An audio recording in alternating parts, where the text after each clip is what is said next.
네, 여러분 안녕하세요. 본자 스튜디오의 김 팀장입니다. 오늘은 제가 이 초반 인트로에서 먼저 이렇게 시청자 여러분들에게 인사를 드리는 이유가 무엇이냐면, 제가 우리 허경영 총재님, 제가 정말 존경하는 허경영 총재님과의 전화 인터뷰를 현재 진행하고 있지 않습니까? 앞으로는 이제 허경영 총재님과의 전화 인터뷰뿐만 아니라 실제로 과거 85년부터 98년까지 13년간 이 고위 관료로서 실물 경제를 운용해 본 경험이 있으신 포유 환율 연구소의 윤치현 소장님이라는 분이 계시거든요. 경제라는 학문에 있어서 이분 역시도 실전과 이론을 모두 겸비한 탄탄한 내공을 가지신 분입니다. 이분과 연이 닿아가지고 저에게 어떤 이 윤치현 소장님과의 전화 인터뷰를 진행할 수 있는 좋은 기회가 생겼기 때문에 그 소식을 전하고 싶어서 이렇게 말씀을 드립니다. 그 계기에 대해서 간략하게 말씀을 드리자면, 저는 허경영 총재님을 17년에 처음 접하고 이 허경영 총재님의 높은 수준의 철학, 진리, 카리스마에 반했고, 그래서 이분만이 대한민국을 살릴 수 있다라는 확신을 가지고 지난 5년간 총재님의 삼삼 정책을 유튜브로 홍보하는 일을 해왔는데, 그 과정에서 개인적으로 따로 경제 공부를 깊게 해가지고 삼삼 정책도 연구해보고 싶다라는 어떤 호기심과 개인적인 학구열도 많이 생기더라고요. 그래서 그 이후로 나름 경제책도 많이 읽었고, 또 동시에 스타급 강사로 불리는 사람들이 있거든요. 유튜브 내에서도. 이 경제나 금융계의 이 스타급 강사로 불리는 유명한 애널리스트, 경제학자, 경제의 박사, 뭐 경제 전문가라고 불리는 사람들의 영상도 많이 봐왔었습니다. 그렇게 그분들을 조사하고 참고하는 그러한 과정을 밟다가 제가 이 815 머니톡이라는 채널에서 이 포유 환율 연구소의 이 윤채연 소장님이라는 분을 처음 접했는데, 처음에 815 머니톡에서 이분의 설명 영상을 듣다 보니까 그냥 이분은 제가 그동안 겪어왔던 다른 경제학자, 애널리스트들과는 그냥 아예 어나더 레벨이다, 그냥 다른 수준의 차원이다 라는 그러한 느낌이 팍 들더라고요. 그러니까 많고 많은 문인 고수들 중에서도 제일 가는 찐 고수를 만난 느낌이었습니다. 사자성어로는 창의유주란 사자성어가 가장 어울릴 것 같네요. 넓은 망망대해 속에서 이 흔하디 흔한 돌 중에 귀중한 진주 하나를 발견한 거죠. 그렇게 개인적으로 깊은 감명을 받았고, 어쨌든 결론만 말씀을 드리면 윤채연 소장님께서 저와의 전화 인터뷰를 흔쾌히 승낙을 해주셨습니다. 그래서 앞으로는 윤채연 소장님과도 인터뷰를 진행을 해볼 생각인데, 우리 허파 지휘자 시청자 여러분들은 앞으로 윤채연 소장님과의 인터뷰를 통해서도 어떤 또 다른 신선한 관점에서 여러분들이 이 경제라는 학문을 더 깊고 쉽게 이해하는 데 있어서 큰 도움이 될 것이다라고 저는 확신을 하고 있거든요. 그러면 긴 말 거두고 시청자 여러분들이 모두 재밌게 봐주시길 바라겠습니다. 네, 감사합니다.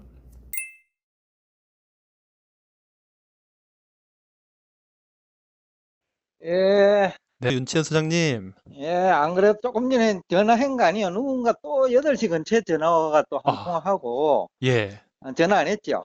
제가 8시부터 계속 전화 걸었습니다. 그래, 누가 통화 중에 있거나. 그러니까 한 5년 만에 누가 전화가 온 거야. 우리 홈페이지 그걸 보고, 참 방송 내용을 보고, 예. 그래갖고, 그거 요새 좀 그런 거 듣고 있다는 식으로. 이제 그러다 보니 이제, 5년 만에 전화가 된 거지. 야, 그렇군요. 음, 하여튼 오늘 인터뷰 가능하실까요? 그래요. 그래, 예. 안 그래, 준비 다 해놨어. 소장님 오늘 인터뷰 너무 감사드리고요. 예, 제가 그래서 진짜 드리고 싶은 질문이 정말 많거든요. 그 다행이다. 네.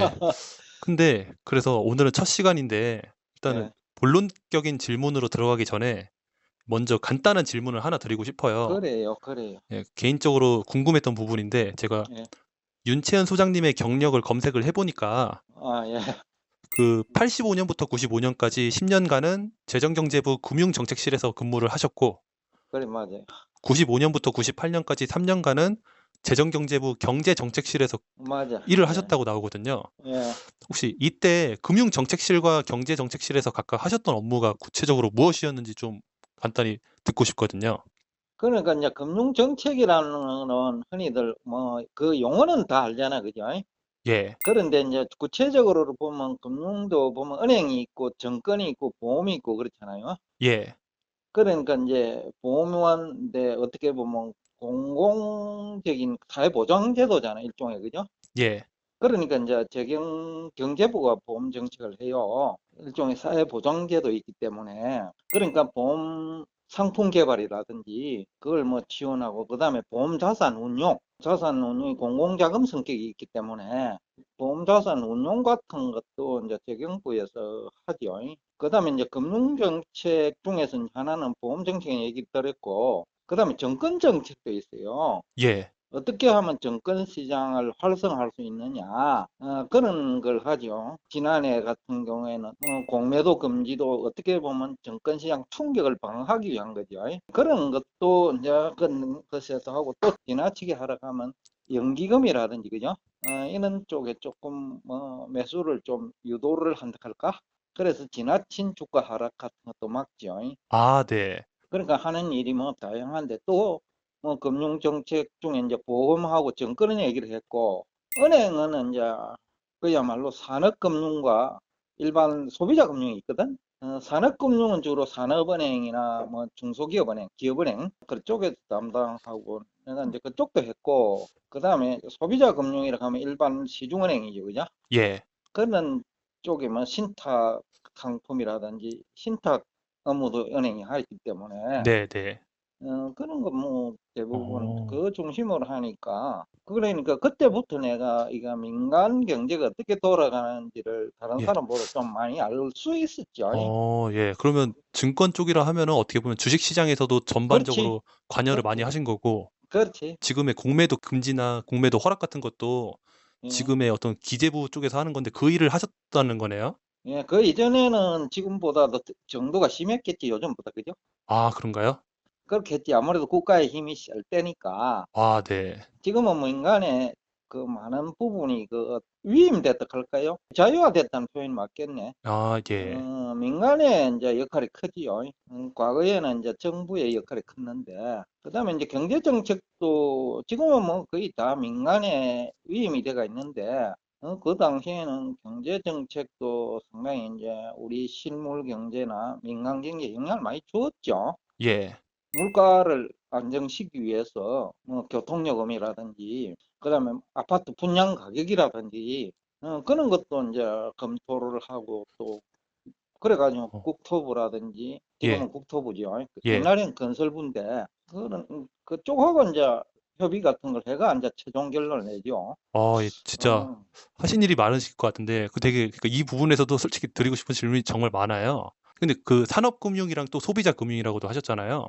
예, 그 산업금융이라고 하면 어떤 기업에 대한 투자 같은 그렇죠. 거, 그러니까 그런, 기업의 이제 성장 발전을 지원하는 거죠. 그래서 산업은행 같은 데는 산업금융 채권을 발행하고 또 정부 예산 일부를 지원해 가지고 그 산업이 발달할 수 있게끔 또 산업 합리화를 할 수 있게끔 구조조정 등이죠.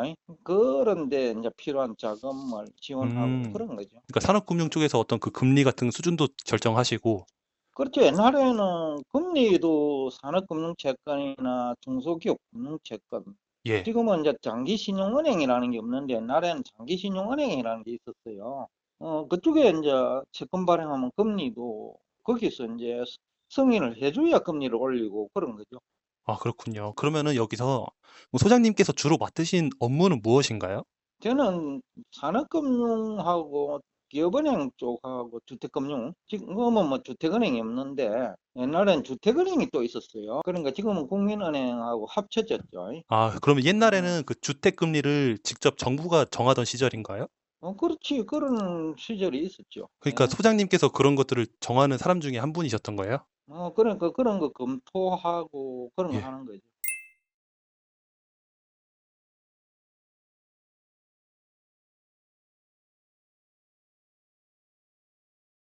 예. 소장님 개인적으로 그 일화 같은 것도 제가 조사를 했는데 막 여러 개 많더라고요.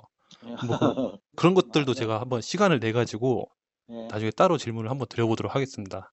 예, 예. 그러면 예, 소장님 그러면 이제 제가 본 질문으로 들어가려고 하는데 이 화폐라는 주제를 뺄 수는 없을 것 같아요.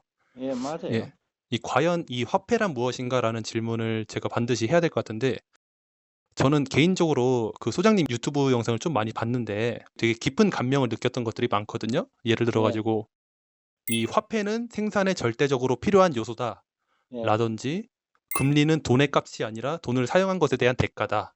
예, 화폐 가치와 화폐 수량 간 상관관계는 거의 없다. 예.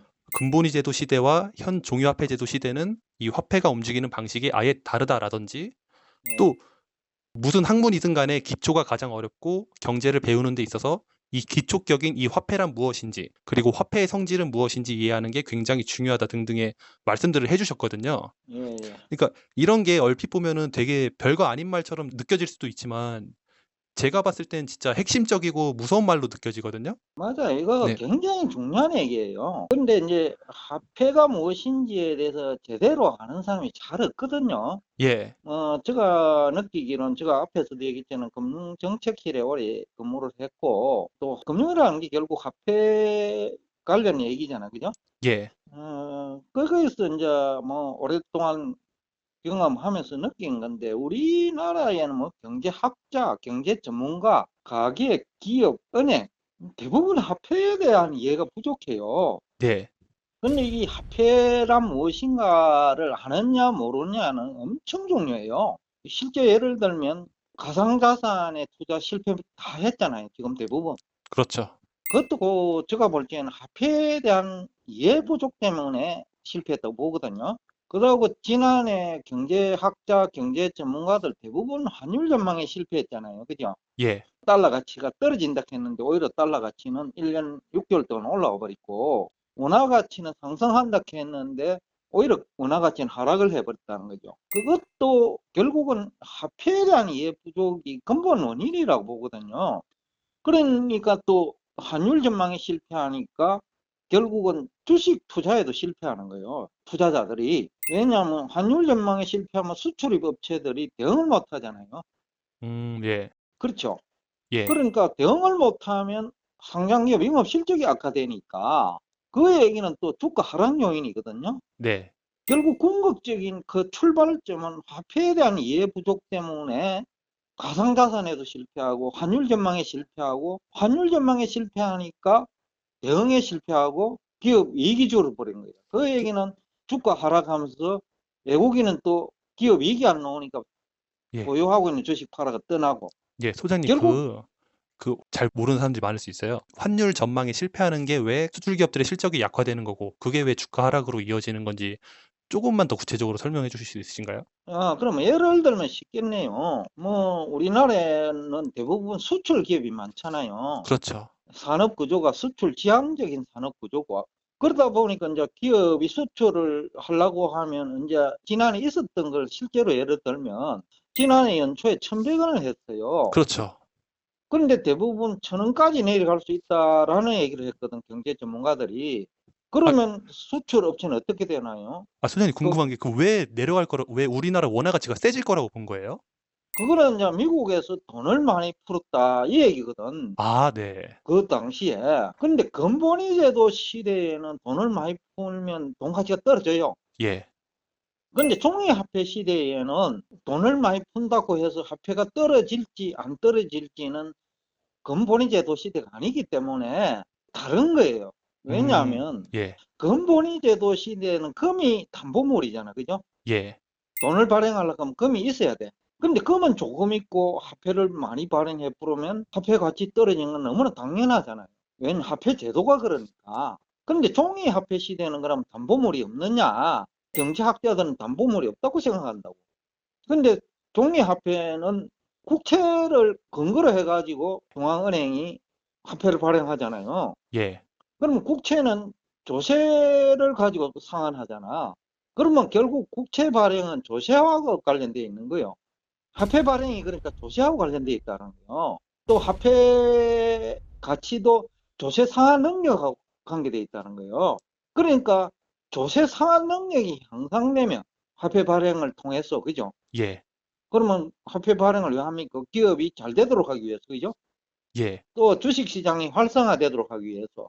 그러면 주가가 올라가고 기업이 활성화되면 예. 조세 부담 능력이 향상되잖아. 그러면 화폐 가치가 상승하는 것이죠.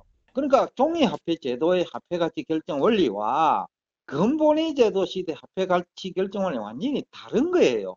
근데 헌 다수는 조세가 담보가 아닌 것으로 오해하고 있다고. 그래서 지난해 가상자산 투자자들, 뭐 어떻게 보면 이해관계자죠. 그분들이 종이 화폐는 담보물이 없고 그야말로 그냥 무한적으로 발행한다 이 얘기죠.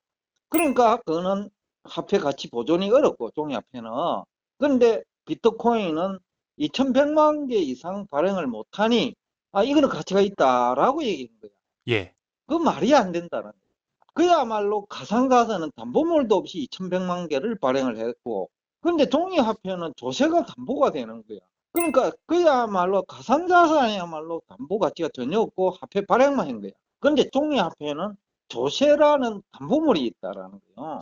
그러니까 완전히 잘못 알고 있는 거예요. 그 경제학자도 그렇게 오해하고 있고, 경제 전문가도 오해를 하고 있고, 또 환율을 전망하는 사람도 그렇게 알고 있다고. 네, 종이화폐는 담보물이 없다라는 거예요. 예, 근데 미국이야말로 다른 나라보다 담보물이 더 확실하죠. 왜냐하면 자본주의 어떻게 보면 본산 아니에요, 그거 미국이. 예, 그러니까 또 그 조세 제도가 철저해요, 한국보다. 그 검찰청보다 무서운 게 국세청이야, 예, 미국은. 네, 그 탈세도 어려워요. 그러니까 조세 분야는 한국이나 뭐 일본보다 훨씬 강하다고 봐요, 중국, 영국보다. 그러니까 조세 부담 능력이 화폐 가치를 결정한다고 했는데, 그 미국이야말로 그 조세 관리가 철저한 거죠. 그죠? 예, 그리고 또 미국은 다른 나라에서 돈이 많이 들어가잖아. 우리 서학개미들도 미국에 투자하고, 그죠?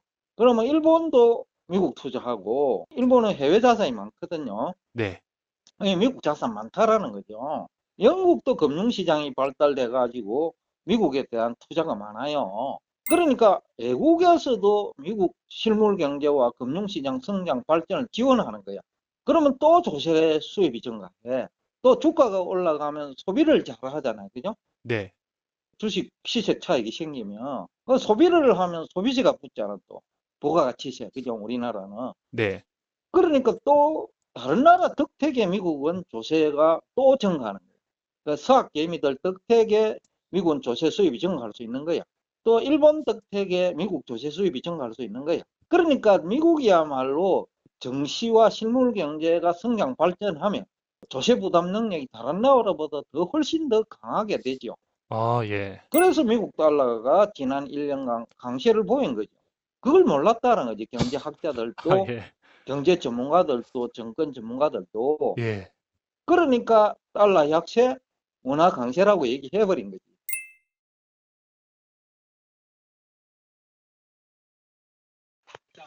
여보세요. 네, 윤 소장님, 저 김 팀장입니다. 그래요. 아, 예, 제가 지금 편집 중인데요. 야. 이런 부분을 처음 접하는 사람들은 아마 이해를 못할 수도 있을 것 같아가지고, 소장님께서 종이 화폐 제도 시대의 화폐 담보물은 조세 부담 능력이라고 해주셨어요. 예. 근데 저는 개인적으로 그렇게 생각을 했거든요. 저는 어떻게 생각했냐면은, 종이 음. 화폐 제도 시대의 화폐 담보물은 조세 부담 능력보다는 그 나라의 펀더멘털, 그 나라의 총합적인 국가 경제력이라고 저는 생각을 했거든요. 그것도 뭐 같은 얘기지만 비슷하지. 예, 왜냐하면 조세 부담령이 생긴다는 자체는 경제가 잘 돌아가야 되잖아. 예, 그쵸? 예, 경제가 잘 돌아가야 뭐 기업은 법인 소득이 증가하고, 법인 소득이 증가하면 법인 소득세가 증가하고, 가게는 또 소득이 많아야 소비를 많이 하고, 그럼 뭐 같은 얘기에 가깝지 뭐. 아, 예. 근데 그래서, 보다 직접적인 얘기라고 하면 예, 중앙은행이 이제 국채를 인수하는 방법으로 돈을 풀잖아, 그죠? 예, 맞잖아, 그죠? 예, 그러면 국채 상환은 어떻게? 조세를 받아가 상환하잖아. 그렇죠. 그러니까 직접적으로는 중앙은행이 화폐를 발행할 때 국채를 인수하니까 예, 국채 상환 능력이 중요하잖아. 예. 그건 조세지. 아, 네. 그렇게 아, 설명하면 더 아, 쉬울 수 있겠네.